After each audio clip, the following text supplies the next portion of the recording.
స్వామీజీ గత సుమారుగా 5-6 సంవత్సరాలుగా వేణు వాయిద్యం పెట్టుకున్నారు. సింథసైజర్ ఉంది, పోలేదు. కానీ వేణు వాయిద్యం మీద చాలా ఆసక్తి. స్వయంగా గురునిలయంలో కూర్చొని వాయించుకుంటూ ఆనందంగా సంగీత లహరిలో ఉంటారు శ్రీ స్వామీజీ. అప్పుడు ఏ విషయం వచ్చినా డిస్టర్బ్ చేయము, అది స్వామీజీ ప్రైవేట్ టైం. అలాంటిది స్వామీజీ అప్పుడప్పుడు యూట్యూబ్లో కొన్ని వేణు వాయిద్యాలు వింటూ ఉంటారు. మన చందన్ కుమార్ గారు గత 10 సంవత్సరాలుగా అది దగ్గర చూస్తూనే ఉన్నారు. చందన్ కుమార్ గారు కూడా పిటీల్ చౌడయ్య అని కర్ణాటకలో మహా గొప్ప విద్వాంసులు. వారి మనవుడు పిటీల్ చౌడయ్య గారంటే పూజ్య స్వామీజీ వారి జీవిత చరిత్రలో వస్తుంది. స్వామీజీ ఆ సచ్చిదానందేశ్వర శివలింగాన్ని భూమి నుండి పైకి తీసేటప్పుడు ఈశపతీశ స్వామీజీ పాడితే స్వామీజీతో పాటు పిటీలు వాహించిన మహానుభావుడు ఆయన. ఎంత పెద్ద విద్వాంసుడంటే కర్ణాటక ప్రభుత్వం ఆయన పేరిట ఒక పెద్ద ఆడిటోరియం వయోలిన్ ఆకారంలో బెంగళూరులో కట్టింది.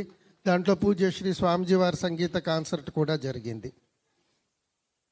అలాంటి వారి మనవుడు చందన్ కుమారు స్వామీజీ వారితో పాటు ఎన్నో విదేశాల యాత్రలు, మైసూర్ ఆశ్రమంలో ఎప్పుడు సమయం ఉన్నా వస్తూ ఉంటారు. ఇటీవల స్వామీజీ తిరువణ్ణామలై వెళ్ళారు, మీరందరూ చూసింటారు. తిరువణ్ణామలై మెయిన్ వరకు స్వామీజీ ఎందుకు వెళ్ళారంటే ఒక వేణు వాయిద్యం వాడిని దగ్గర వెళ్ళాలి అని. తర్వాత అరుణాచలేశ్వర, అది చాలా ముఖ్యమే. కానీ ప్రైమరీ ఎందుకు వెళ్ళాలనుకున్నారంటే అక్కడ ఒకడు ఉన్నాడు, వేణు తయారు చేస్తారు అనుబోధ్ అని. చాలా వయస్సు అయిన తల్లి ఇంట్లో ఉంది కాబట్టి తల్లిని వదిలి రాలేరు. స్వామీజీ ఆయనతో రాత్రి సుమారుగా 10 గంటలకు మాట్లాడారు. ప్రొద్దున్న బయలుదేరాలి, హెలికాప్టర్ రెడీ చేయండి అన్నారు. స్వామీజీ అరుణాచలం వెళ్ళారు, తిరువణ్ణామలై. ఆయన ఇంట్లో సుమారు 3 గంటలు గడిపారు. అవన్నీ జరిగింది. చందన్ కుమార్ గారికి ఆ ప్రాజెక్ట్ అప్పగించారు.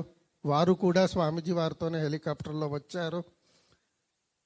మొన్న ఆయన ఇలాగ ఒక వేణు వచ్చింది, ఆయన పంపించారు తిరువణ్ణామలై నుండి మైసూర్కి వచ్చింది, అది చెక్ చేశాను, చాలా బాగా ఉంది అన్నారు.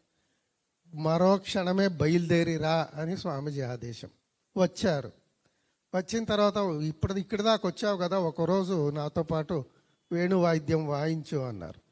కూర్చున్నారు, వాయించారు. ఒకరోజు అయిన తర్వాత ఆయనకే వదిలి బుద్ధి రాలేదు. ఇక్కడే ఉంటాను స్వామీజీ, అనుమతించండి అని కోరారు.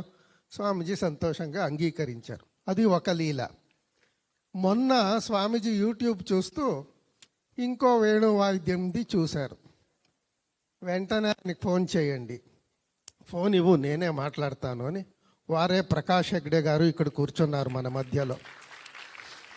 ఫోన్లో మాట్లాడారు స్వామీజీ. ఆయనకి రాత్రి అంతా నిద్ర రాలేదట.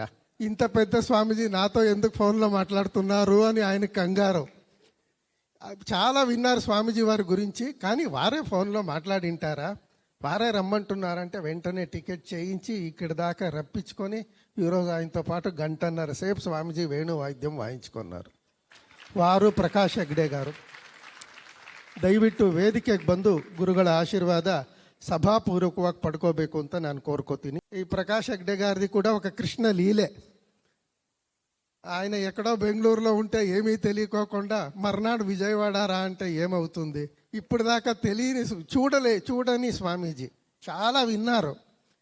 స్వామీజీ చాలా సంతోషంగా వారిని ముచ్చటగా మాట్లాడించి వారితోనూ వేణువాద్యం గురించి మాట్లాడి ఎవరికి ఎలా ఎప్పుడు ఎందుకు అనుగ్రహం కలుగుతుందో మనం ఏం చెప్పగలం. అది మన దత్త అప్పాజీ కృష్ణలీల.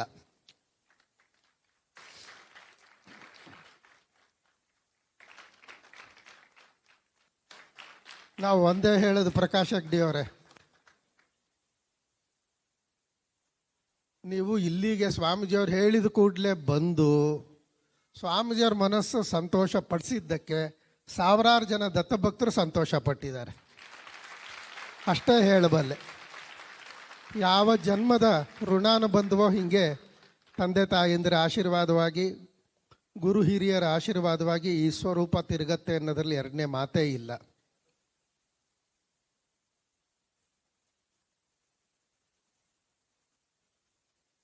ಇಲ್ಲಿರೋರೆಲ್ಲ ಸುಮಾರು 50 ವರ್ಷದ ಭಕ್ತರೆಲ್ಲ ಇದ್ದಾರೆ.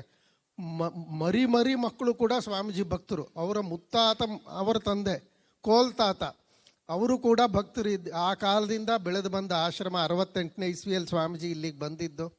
ಆಂಧ್ರ ಪ್ರದೇಶದಲ್ಲಿ ಮೊದಲನೇ ಜಾಗ.